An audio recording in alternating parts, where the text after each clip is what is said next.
আমরা বাঙালিরা বাক্যবাগীশ জাতি, কথামালা রচনায় সিদ্ধহস্ত, মুখে মুখে রাজা উজির মারি, এটি আমাদের দীর্ঘদিনের ঐতিহ্য। কিন্তু এই দুর্বল জাতির মধ্যে, এই বাক্যবাগীশ জাতির মধ্যে একজন কর্মবীর জন্ম নিয়েছেন, যাকে আমরা শ্রদ্ধার সাথে আজ স্মরণ করি, ডক্টর জাফরুল্লাহ চৌধুরী। 1971 সাল আমাদের জীবনের শ্রেষ্ঠ সময়। এখানে আরও মুক্তিযোদ্ধারা আছে। গর্ব করার মতো একটি জিনিসই আমরা পেয়েছি, তাতে অংশগ্রহণ করতে পেরে ধন্য হয়েছি।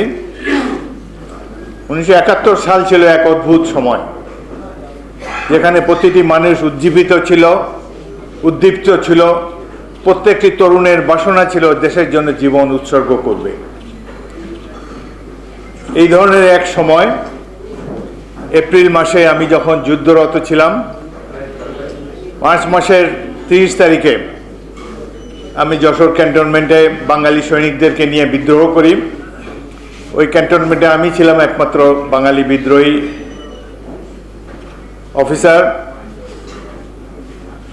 এপ্রিল এবং মে, এই দুটি মাস আমি এই গ্র্যান্ড ট্র্যাঙ্ক রোডে বেনাপোল থেকে নাবারণ পর্যন্ত বিস্তৃত এলাকায় পাক বাহিনীর মোকাবেলা করেছি। আমার অধীনস্থ সৈনিক ছিল মাত্র 400। ইস্টবেঙ্গল রেজিমেন্টের বিদ্রোহী 200 সৈনিক, যাদেরকে নিয়ে ক্যান্টনমেন্ট থেকে বেরিয়ে এসেছিলাম, আর ইপিআরের 200। এই 400 জনকে নিয়ে রক্ষণবহু পারতাম, কিন্তু আমাদের অস্ত্রশস্ত্র সামান্য, কেবলমাত্র machine gun, light machine gun. পদাতিক বাহিনীর যে ইন্টিগ্রাল ওয়েপন মর্টার, সেটি ছিল না। আর শত্রু আক্রমণ করত 105 মিলিমিটার কামান নিয়ে। আমরা শত্রুদেরকে পিছিয়ে আবার 2 মাইল পিছনে এসে আবার নতুন করে রক্ষণব্যূহ গড়ে তুলতাম। এপ্রিল মাসের এই ভয়াবহ যুদ্ধের সময় আমার পিছনেই ছিল পেট্রোপোল এলাকা, বেনাপোল চেকপোস্টের পরেই। সেখান থেকে আমাদের সৈনিকেরা যুদ্ধবিরতির ফাঁকে ফাঁকে একদিন এসে আমাকে বলল, 2 জন যুবক আপনার সাথে দেখা করতে এসেছে, এরা বিদেশ থেকে এসেছে। আমি পেট্রোপোলে গিয়ে দেখি প্যান্ট শার্ট পরা 2 জন সাধারণ যুবক, একজনের চুল লম্বা, আরেকজন মোটামুটি স্মার্ট। তারা তাদের পরিচয় দিলেন, তারা দুজনেই ডাক্তার। একজনের নাম ডাক্তার জাফরুল্লাহ, আরেকজনের নাম ডাক্তার মবিন। তারা আমাকে বলল, ক্যাপ্টেন সাহেব, আমরা তো লন্ডন থেকে এসেছি যুদ্ধে যোগ দেবার জন্যে। আমি অবাক হয়ে গেলাম। এপ্রিল মাসের গোড়ার দিকে, তখনও মুক্তিযুদ্ধের বাইরে পৃথিবীতে ততটা প্রচারণা পায়নি।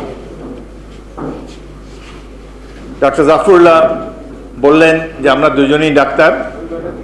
আমি FRCS পরীক্ষার জন্য প্রিপারেশন নিচ্ছিলাম, কিন্তু দেশের এই দুর্দিনে আমার ডাক্তার হয়ে লাভ কি, যেখানে আমার মাতৃভূমি আমাকে ডাকছে।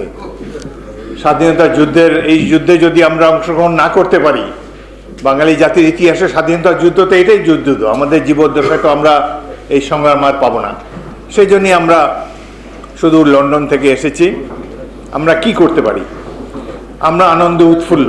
আমার ইতিমধ্যেই 25-30 জন শহীদ হয়েছে যুদ্ধে, 100-রও বেশি আহত হয়েছেন।